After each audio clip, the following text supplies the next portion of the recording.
चलो, एक छोटी सी कहानी से शुरू करते हैं। स्क्रीन पर देखो, ये है रवि। बेचारा पुराने तरीके से लगा हुआ है। एक एक लाइन खुद टाइप कर रहा है और घंटों तक माथापच्ची करके एरर ढूंढ रहा है। और दूसरी तरफ है अपना भाई नीरज, जो एकदम चिल करके कॉफी पीते पीते काम निपटा रहा है। तो मतलब साफ है, रवि कर रहा है हार्ड वर्क और नीरज वो कर रहा है स्मार्ट वर्क। पर ये हो कैसे रहा है? तो भाई नीरज के पास ऐसा क्या जादू है? कोई सीक्रेट मंत्र फूक रहा है क्या? लगता तो कुछ ऐसा ही है ना। पर नहीं यार, कोई जादू वादू का सीन नहीं है। नीरज बस कुछ एआई टूल्स का इस्तेमाल कर रहा है और सच बताऊं तो यही है उसकी असली सुपर पावर्स। ओके, तो ये एआई असल में करता क्या है? देखो, मोटी मोटी 3 कमाल की चीजें। पहला, कोडिंग सुपर फास्ट हो जाती है। मतलब जो कोड लिखने में घंटों लगते थे, एआई उसे मिनटों में जनरेट कर देता है। दूसरा, डीबगिंग, मतलब एरर ढूंढना। अरे वो तो बच्चों का खेल हो गया है। एआई ना सिर्फ गड़बड़ बता देता है, बल्कि उसे ठीक कैसे करना है ये भी समझा देता है। और तीसरा, ये एक पर्सनल टीचर की तरह है। कुछ भी नया सीखना हो, कोई कॉन्सेप्ट समझना हो, बस पूछो। सुनने में तो सब कुछ एकदम परफेक्ट लग रहा है ना? ऐसा लगता है कि अब तो प्रोग्रामर्स की लाइफ बिल्कुल सेट है। लेकिन कहानी में एक ट्विस्ट है। अगर सब कुछ इतना ही आसान और बढ़िया है तो फिर प्रॉब्लम क्या है? प्रॉब्लम ये है, जिसे हम कहते हैं कॉपी पेस्ट ट्रैप। मतलब एआई पर इतना ज्यादा डिपेंड हो जाना कि दिमाग लगाना ही बंद कर दिया। बस वहां से कोड कॉपी किया और यहां पेस्ट कर दिया, ये समझे बिना कि वो कोड असल में कर क्या रहा है। ये बिल्कुल वैसा है जैसे कोई ऑनलाइन रेसिपी देखकर बस मसाले डालता जाए।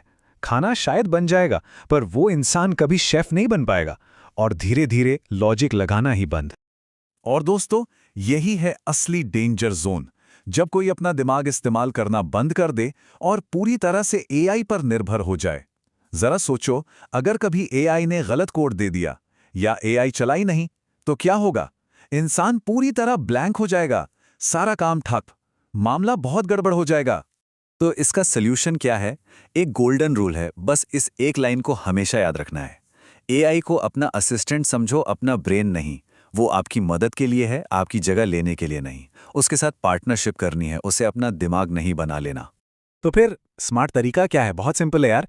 एआई से मदद लो, बिल्कुल लो, लेकिन जो भी कोड वो दे रहा है उसे लाइन बाय लाइन समझो। एआई को अपना गाइड बनाओ, लेकिन आखिरी फैसला और लॉजिक हमेशा अपना रखो।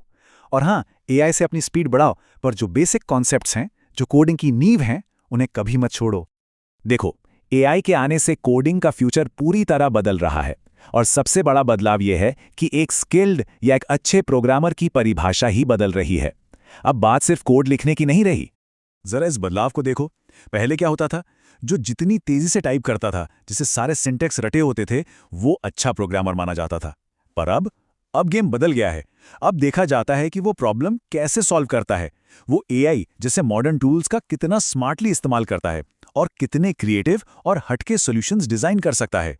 मतलब गेम अब रट्टा मारने का नहीं, स्ट्रैटेजी और क्रिएटिविटी का है। तो बॉटम लाइन ये है, ये एआई वर्सेस प्रोग्रामर्स की कोई लड़ाई नहीं है। फ्यूचर है एआई प्लस प्रोग्रामर्स का। ये एक टीम है। जो डेवलपर इस नई सच्चाई को अपनाएगा और एआई के साथ मिलकर काम करना सीखेगा, वही असली विनर होगा। तो एआई जैसे पावरफुल टूल्स आज हमारे पास हैं। ये एक ऐसी ताकत है जो पहले कभी नहीं थी। लेकिन असली सवाल ये नहीं है कि हमारे पास क्या टूल्स हैं। असली सवाल ये है कि इन टूल्स का इस्तेमाल कैसे किया जाएगा। ये फैसला अब हर किसी को खुद करना है।